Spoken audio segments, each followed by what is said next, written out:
اس آیت مبارکہ کے اندر صحابہ کرام کا تذکرہ ہوا اور صحابہ کرام کا انتخاب چناؤ اللہ نے خود کیا ہے۔ یہی وجہ ہے میرے محبوب صلی اللہ علیہ وسلم نے ارشاد فرمایا، اللہ اللہ فی اصحابی، لوگوں میرے صحابہ کے بارے میں اللہ سے ڈرتے رہنا، لا تتخذوهم من بعدی غرضا، میرے صحابہ کی ذات کو نشانہ نہ بنانا، میرے صحابہ کو گالی نہ دینا، میرے صحابہ کی تحقیر اور تنقیص نہ کرنا۔ جو میرے صحابہ سے محبت کرتا ہے وہ مجھ سے محبت کرتا ہے، جو میرے صحابہ سے بغض رکھتا ہے اس بندے نے مجھ سے بغض کیا ہے۔ اور نبی علیہ السلام نے حدیث کے اندر ارشاد فرمایا، لا تسبوا اصحابی، لوگوں میرے صحابہ کو گالی نہ دینا۔ اگر میرے صحابہ میں سے کوئی ایک صحابی مٹھی بھر جو اللہ کے راستے میں صدقہ کر دے اور بعد میں آنے والا بہت پہاڑ کے برابر اللہ کے راستے میں سونا خرچ کر دے، تب بھی صحابہ کرام کے مقابل نہیں ہو سکتا۔ صحابہ کرام ہمارے ایمان کا حصہ ہے، صحابہ کرام ہمارے ایمان کی بنیاد ہے، اور سیدنا ابوبکر صدیق رضی اللہ تعالی عنہ ہمارے ایمان کی سب کی بنیاد ہے۔ میرے محبوب صلی اللہ علیہ وسلم نے ارشاد فرمایا، اللہ رب العزت نے تمام انبیاء کرام کے اندر میرا انتخاب فرما کے مجھے فضیلت اور برتری عطا فرمائی۔ اللہ نے پھر پوری انسانیت کے اوپر نظر ڈالی اور پوری انسانیت کے اندر سے میرے لیے صحابہ کرام کا انتخاب کیا۔ آگے حضور صلی اللہ علیہ وسلم نے ارشاد فرمایا، اللہ رب العزت ارشاد فرماتے ہیں، جس کام کو صحابہ نے پسند کیا اس کام کو میں نے پسند کر لیا۔ یوں سمجھیں اللہ فرمانا یہ چاہتے ہیں کہ جو کام صحابہ کو اچھا لگا وہ کام مجھے بھی پسند آ گیا۔ جو صحابہ کی تمنا تھی میں نے اس تمنا کو دین کا حصہ بنا دیا۔ حضرت عمر فاروق رضی اللہ تعالی عنہ حضور صلی اللہ علیہ وسلم کے صحابی ہیں۔ حضرت عمر فاروق رضی اللہ تعالی عنہ کی چاہت یہ تھی کہ مسلمان خواتین ازواج مطہرات صحابیات جب اپنے گھروں سے باہر نکلیں تو پردے کا اہتمام کر کے نکلیں۔ اب یہ عمر کی ایک چاہت تھی، عمر کو یہ کام پسند تھا کہ مسلمان خواتین پردے کا اہتمام کریں۔ حضرت عمر فاروق رضی اللہ تعالی عنہ نے حضور صلی اللہ علیہ وسلم کے سامنے اپنی پسند کا اظہار کیا، اپنی چاہت اور تمنا کا اظہار کیا۔ حضرت زینب رضی اللہ تعالی عنہ پردے کے پیچھے بیٹھ کر یہ گفتگو سن رہی تھی۔ حضرت زینب رضی اللہ تعالی عنہ کہنے لگی، او خطاب کے بیٹے، تو ہمیں پردے کی تاکید کرتا ہے، حالانکہ قرآن اور وحی ہمارے گھر کے اندر نازل ہوتی ہے۔ اب یہ بات ہو رہی تھی حضور صلی اللہ علیہ وسلم کی خدمت کے اندر حضرت جبرائیل علیہ السلام تشریف لائے اور نبی علیہ السلام کی خدمت کے اندر قرآن کی آیت پیش کی، وَإِذَا سَأَلْتُمُوهُنَّ مَتَاعًا فَاسْأَلُوهُنَّ مِنْ وَرَاءِ الْحِجَابِ۔ مطلب اور مفہوم یہ بنتا ہے کہ جب بھی تم خواتین سے کوئی چیز مانگو جو تمہارے لیے نامحرم ہے تو پردے کے پیچھے سے مانگا کرو۔ وہ ہے کہ اللہ تعالیٰ نے عمر کی چاہت کے اوپر، عمر کی تمنا کے اوپر صحابیات کے لیے پردے کو فرض قرار دے دیا۔ اب عمر نے اس کام کو پسند کیا، اللہ نے اس کام کو پسند کر لیا، صحابہ کی پسند وہ اللہ کی پسند بن گئی۔ اب اللہ یہ چاہتے ہیں کہ خواتین جب گھروں سے باہر نکلیں تو اپنے پورے جسم کو چھپا کے نکلیں، خواتین باقاعدہ پردے کا اہتمام کریں۔ جب اللہ کی چاہت ہے تو جن خواتین کو میرے اللہ نے بنایا تو خواتین اللہ کی پسند کو اختیار کرنے والی بن جائیں۔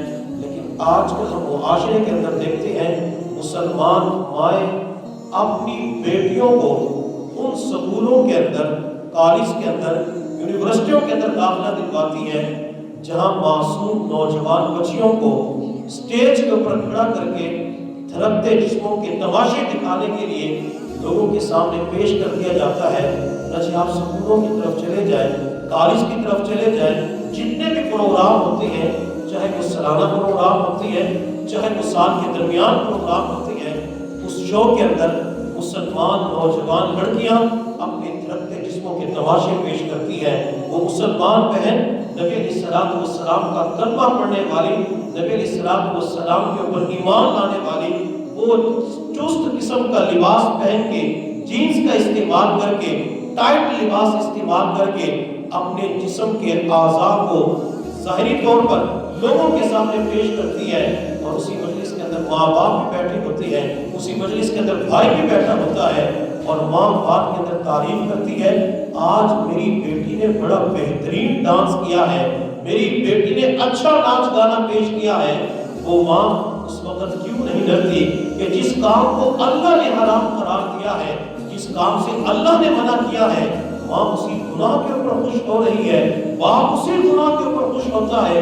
میرے پیر و مرشد فرماتے ہیں، جب کوئی بندہ کسی گناہ کو جائز سمجھتا ہے، کسی گناہ کو حلال سمجھتا ہے، آخری وقت کے اندر اس بندے سے ایمان کی دولت کو سلب کر دیا جاتا ہے۔ اور جب کوئی بندہ کسی گناہ کو گناہ سمجھتا ہے، ایک جملہ یاد رکھیے گا، اللہ تعالیٰ اس بندے کو توبہ کی توفیق عطا فرما دیتے ہیں، لیکن جب کوئی بندہ کسی گناہ کو گناہ نہیں سمجھتا، یہ نوجوان لڑکیاں دھڑکتے جسموں کے تماشے پیش کرتی ہیں، اگر وہ لڑکی، اس کے ماں باپ، آئزہ اقربا اسے گناہ نہیں سمجھتے، تو اللہ تعالیٰ اس پر توبہ کے دروازے کو بند فرما دیتے ہیں، اسے توبہ کی توفیق نہیں ملتی، کیونکہ توبہ اللہ کے سامنے وہی کرتا ہے جو گناہ کو گناہ سمجھتا ہے۔ اللہ مجھ سے یہ گناہ ہو گیا، فلاں گناہ ہو گیا، فلاں دن گناہ ہو گیا، اللہ میں آپ سے توبہ کرتا ہوں، معافی مانگتا ہوں، اللہ تو مجھے معاف فرما دے، تو اللہ تعالیٰ اس کی توبہ کو قبول فرما لیتے ہیں۔ لیکن جب کوئی بندہ ڈھیٹ قسم کا بن جاتا ہے اور گناہ کو گناہ ہی نہیں سمجھتا یا اس چیز کو حلال سمجھتا ہے، تو میرا اللہ اسے توبہ کی توفیق نہیں دیتے۔ آپ ان ملکوں کو دیکھ لیجئے، یہ چند دن پہلے، ابھی تو بیماری چل رہی ہے اس ملک کے اندر، جس ملک کے باشندوں نے، جس ملک کے حکمرانوں نے خنزیر کے گوشت کو حلال قرار دیا، جنہوں نے کتے اور بلی کی گوشت کو حلال قرار دیا، جس ملک کے اندر چمگادڑ اور چوہے کی یخنی اور سوپ پلایا جاتا ہے، اس ملک کے اندر کون سی بیماری آئی؟ ہزاروں کی تعداد کے اندر لوگ کورونا وائرس سے متاثر ہو کر دنیا سے جا چکی ہیں، اور 2 دن پہلے کی جو رپورٹ تھی جیو نیوز کی، 47,000 افراد ابھی تک ہسپتالوں کے اندر پڑے ہوئے ہیں۔ نئے کیسز ابھی سامنے آ رہے ہیں، جن لوگوں نے اللہ کی حرام کردہ چیز کو حلال قرار دیا، اللہ نے ان لوگوں کو پکڑ لیا۔ پھر اسی ملک کا وزیر اعظم مسلمانوں کی مسجد کے اندر سجدے کرتا ہوا بھی نظر آتا ہے، اسی مسلمان کی مسجد کے اندر اسی ملک کا وزیر اعظم دعا مانگتے ہوئے نظر آتا ہے، نماز پڑھتے ہوئے نظر آتا ہے۔ اب وہ اس ملک کا وزیر اعظم مسلمانوں کی مسجد کے اندر آگے سجدہ کیوں کرتا ہے، وہ آگے نماز کیوں پڑھتا ہے، وہ آگے عبادات کیوں کرتا ہے، اللہ بہتر جانتے ہیں۔ لیکن ان لوگوں کو بھی پتہ چل گیا کہ جب ہم نے ایک حرام چیز کو حلال قرار دیا تو اس کی وجہ سے ہمارے اوپر مصیبت آ چکی ہے۔ اللہ نے مجموعی طور پر اس قوم کو پکڑ لیا، مجموعی طور پر اس قوم کے اندر بیماری پیدا کی، اور چند دنوں کے اندر ہزاروں کی تعداد میں لوگ دنیا سے چلے گئے۔ تو جب مسلمان کلمہ پڑھنے والا، اللہ کو ماننے والا، جب وہ کسی گناہ کو حلال سمجھتا ہے، کسی گناہ کو جائز سمجھتا ہے، تو پھر اللہ تعالیٰ اس بندے کو انفرادی طور پہ جائز سمجھتا ہے، انفرادی طور پہ پکڑ لیتے ہیں۔ اگر مجموعی طور پہ کسی گناہ کو جائز سمجھا جاتا ہے، اللہ تعالیٰ مجموعی طور پہ اس قوم کا ولیہ میٹ کر دیتی ہے۔ اس لیے اپنے آپ کو گناہوں سے بچانا چاہیے۔ اور یہ جو خواتین کا پردہ ہے، خواتین نے جسم کو چھپانا ہوتا ہے، یہ تو شریعت مطہرہ نے اس کو فرض قرار دیا ہے کہ جب خواتین گھر کی 4 دیواری سے باہر نکلیں، اپنے سر کے بالوں سے لے کر پاؤں کے ناخنوں تک پورے جسم کو چھپا کے نکلیں، اور جو خواتین پردے کا اہتمام کرتی ہیں وہ ہر قسم کی بری نظر سے محفوظ ہو جاتی ہیں، وہ برے اثرات سے محفوظ ہو جاتی ہیں، وہ منچلے قسم، وہ اوباش قسم کے لڑکوں کی غلط نگاہوں سے محفوظ ہو جاتی ہے۔ اور دنیا کے اندر ہم دیکھتے ہیں کہ پوری کائنات کے اندر لوگوں نے مختلف اربوں کروڑوں روپے کے مکانات بنائے، لیکن کسی مکان کو چھپا کے نہیں رکھا جاتا۔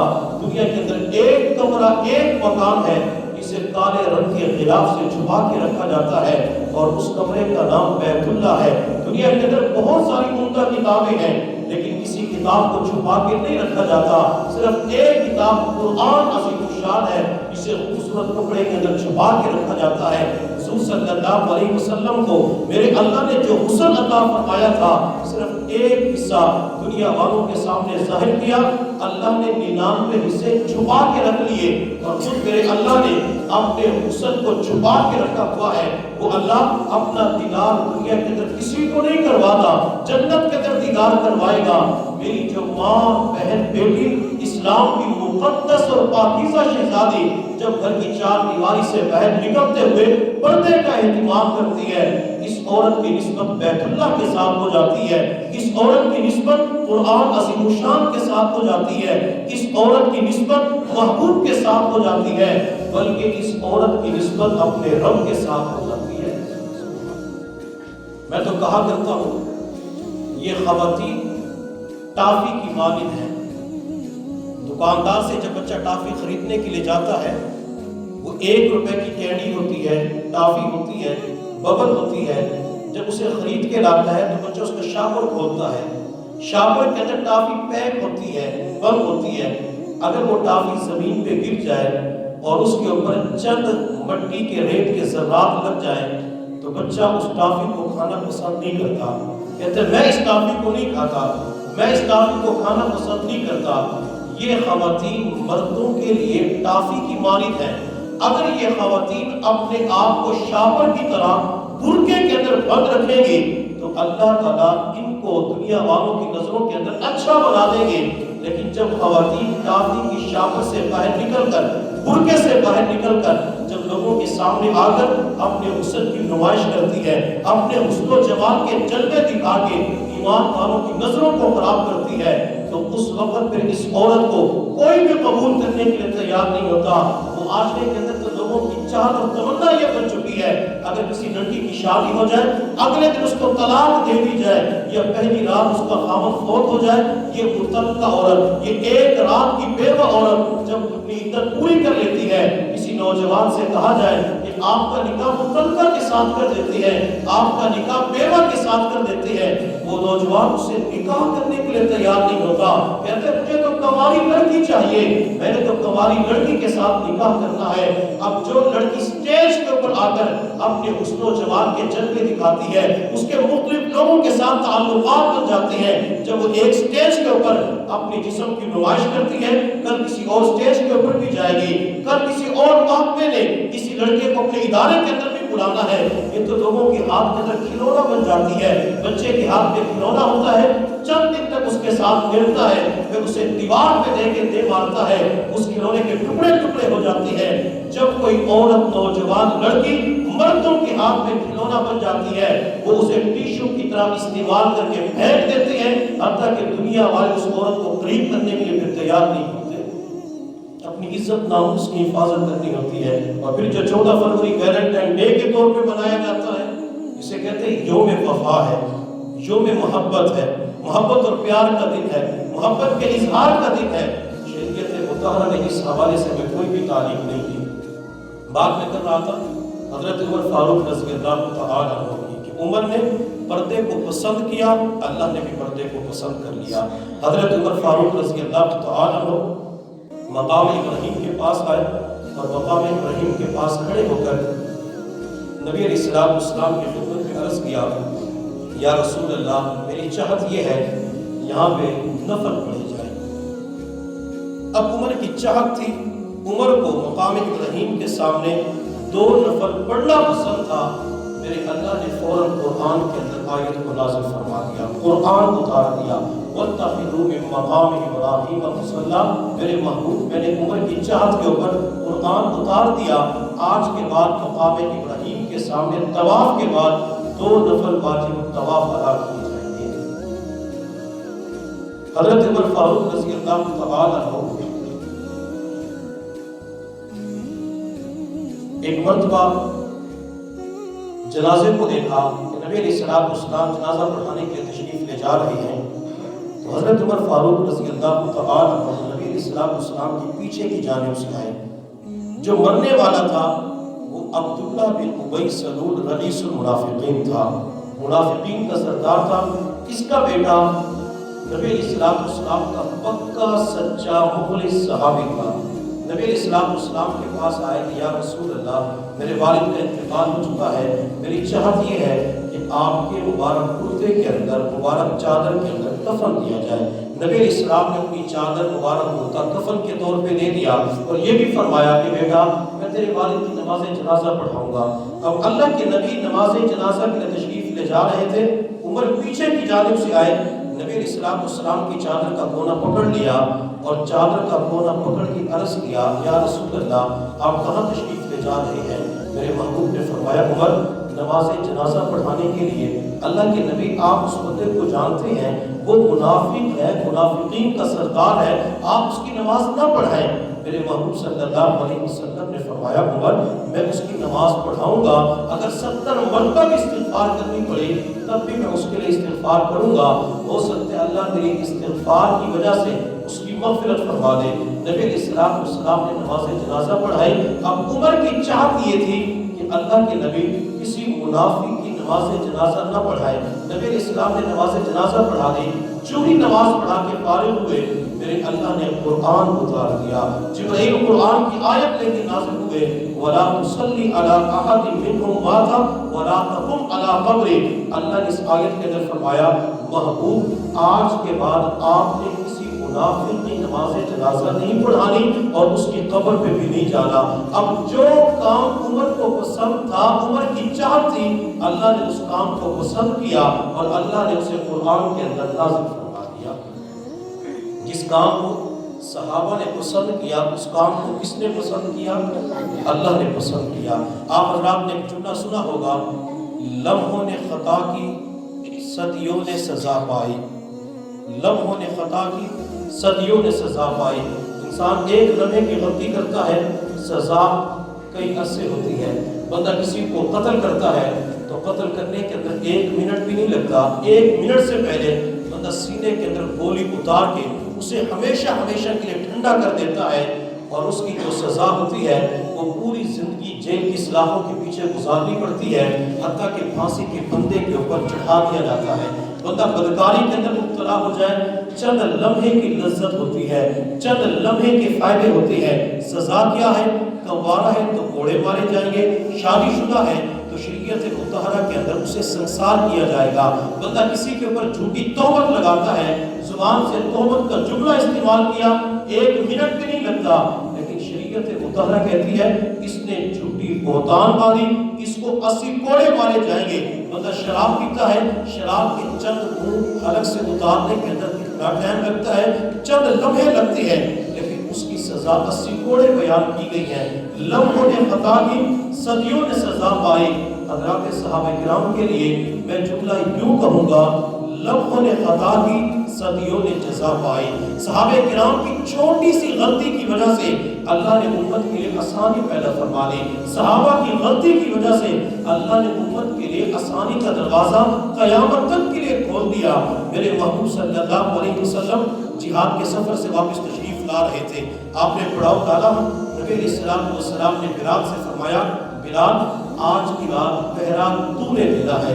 حضرت بلال نے عرض کیا جی اللہ کے نبی میں آج کی رات پہرا دوں گا۔ پورا لشکر آرام کرنے کے لیے پہاڑ کے دامن کے اندر لیٹ گیا، نبی علیہ السلام بھی زمین کے اوپر لیٹ گئے اور بلال پورے لشکر کا پہرا دے رہے تھے۔ پہرا دیتے دیتے بلال کے اوپر تھکاوٹ ہوئی، بلال ایک چٹان کے ساتھ ٹیک لگاتے ہیں، جو ہی بلال نے ٹیک لگائی میرے اللہ نے اونگ کو نیند کو طاری کیا اور بلال کی آنکھیں بند ہوئی، بلال کو نیند آ گئی۔ بلال سوتے رہے حتیٰ کہ بلال فجر کی نماز کے لیے کسی کو اٹھا نہ سکے۔ بلال کی ذمہ داری یہ تھی، پہرا بھی دینا تھا اور پورے لشکر کو فجر کے وقت اٹھانا تھا، لیکن بلال اٹھا نہ سکے حتیٰ کہ آسمان کے اوپر سورج طلوع ہو گیا، فجر کی نماز سب کی قضا ہو گئی، صحابہ کرام کی بھی قضا ہو گئی، حتیٰ کہ اللہ کے نبی کی بھی فجر کی نماز قضا ہو گئی۔ جب آسمان کے اوپر سورج طلوع ہوا اور سورج کی کرنوں نے، سورج کی روشنی نے میرے محبوب کے رخسار مبارک کا بوسہ لیا، میرے محبوب نے ماں ذات البصر والی آنکھیں کھولی، وہ آپ نے آسمان کی طرف دیکھا، سورج طلوع ہو چکا ہے، بلال کی طرف نظر ڈالی، بلال آنکھیں بند کر کے ٹیک لگا کے سو رہے تھے۔ میرے محبوب نے فوراً فرمایا بلال خود بھی سو گئے اور ہمیں بھی نہ اٹھایا۔ حضرت بلال نے جلدی سے آنکھیں کھولی اور عرض کیا یا رسول اللہ، جس ذات نے آپ کو سلایا ہے اسی ذات نے مجھے بھی سلایا ہے، جس رب نے آپ کو سلایا اس رب نے میرے اوپر بھی نیند طاری فرما دی۔ میرے محبوب صلی اللہ علیہ وسلم نے مسکراتے چہرے کے ساتھ ارشاد فرمایا بلال تجھ سے غلطی چھوٹی سی ہوئی، لیکن اللہ نے قیامت تک کے لیے امت کے اوپر آسانی کر دی۔ حضرت بلال نے عرض کیا یا رسول اللہ، میری غلطی کی وجہ سے امت کے اوپر آسانی ہو گئی۔ میرے محبوب صلی اللہ علیہ وسلم نے فرمایا آج تک نماز قضا نہیں ہوئی تھی، کسی صحابی کو قضا نماز پڑھنے کے مسئلے کا علم نہیں تھا، آج سب کی نماز قضا ہو گئی تو امت کے سامنے قضا نماز پڑھنے کا مسئلہ واضح ہو گیا۔ تو صحابہ کی غلطی کی وجہ سے اللہ نے امت کے لیے آسانی پیدا فرما دی۔ میرے محبوب صلی اللہ علیہ وسلم نے مسجد نبی کے اندر نماز پڑھائی، نماز پڑھا رہے تھے، جب آپ نے رکوع سے سر مبارک اٹھایا سمی اللہ لمن حمیدہ، ہم جواب کے اندر کہتے ہیں ربنا لک الحمد، پیچھے ایک صحابی کھڑے تھے، اس صحابی کی زبان سے نکل گیا ربنا لک الحمد حمدا کثیرا طیبا مبارکا فی۔ اب صحابی کی زبان سے قوما کی حالت میں یہ جملہ نکل گیا۔ میرے محبوب صلی اللہ علیہ وسلم نماز پڑھا کے فارغ ہوئے، آپ نے صحابہ کی طرف رخ انور کیا، میرے محبوب نے فرمایا میرے صحابہ ربنا لک الحمد حمدا کثیرا طیبا مبارکا فی، یہ جملہ کس نے کہا؟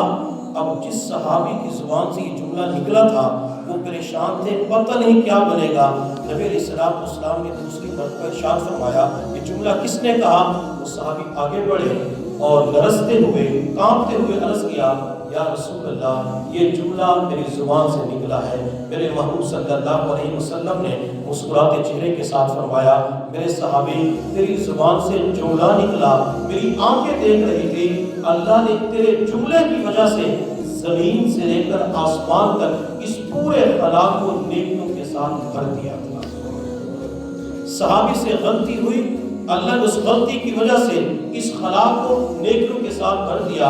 اس لیے بعض علماء کرام فرماتے ہیں کہ انسان قوما کی حالت میں ربنا لک الحمد کے ساتھ اگر یہ جملہ کے ساتھ ملا لے حمدا کثیرا طیبا مبارکا فی، تو اللہ تعالیٰ لا تعالیٰ بندے کو نیکیاں عطا فرما دیتے ہیں۔ حضور صلی اللہ علیہ وسلم جہاد کے سفر سے واپس تشریف لا رہے تھے، حضرت عائشہ صدیقہ رضی اللہ تعالی عنہا بھی آپ کے ساتھ تھی۔ حضرت عائشہ صدیقہ رضی اللہ تعالی عنہ قضاء حاجت کے لیے گئی، جب واپس آئی تو ان کا حال گم ہو گیا۔ عائشہ صدیقہ نے نبی علیہ السلام کو بتلایا یا رسول اللہ میرا حال گم ہو چکا ہے، تو نبی علیہ السلام نے مختلف صحابہ سے فرمایا کہ حال تلاش کرو، حال تلاش کرنا شروع کیا، حتیٰ کہ قافلے کے چلنے کے اندر تاخیر ہو گئی۔ سیدنا ابو بکر صدیق رضی اللہ تعالی عنہ کو پتہ چلا کہ پورے لشکر کو جو روکا گیا ہے وہ عائشہ کی وجہ سے روکا گیا ہے۔ اب صحابہ کرام نے نماز پڑھنی تھی، نماز کے لیے وضو کرنا تھا، اس جگہ کے اوپر پانی کا نام و نشان نہیں تھا، اور نماز کے وقت ختم ہونے کے اندر چند لمحے باقی رہ چکے تھے۔ سیدنا ابو بکر صدیق رضی اللہ تعالی عنہ عائشہ کے پاس آئے اور عائشہ کو ڈانٹ کے کہا عائشہ تیری وجہ سے تاخیر ہو رہی ہے، عائشہ تیری وجہ سے آج سارے لوگوں کی نماز قضا ہو جائے گی، ہمارے پاس وضو کے لیے پانی نہیں ہے اور ہم نے آگے جا کے وضو کرنا ہے، پتہ نہیں وضو کا پانی کہاں ملتا ہے۔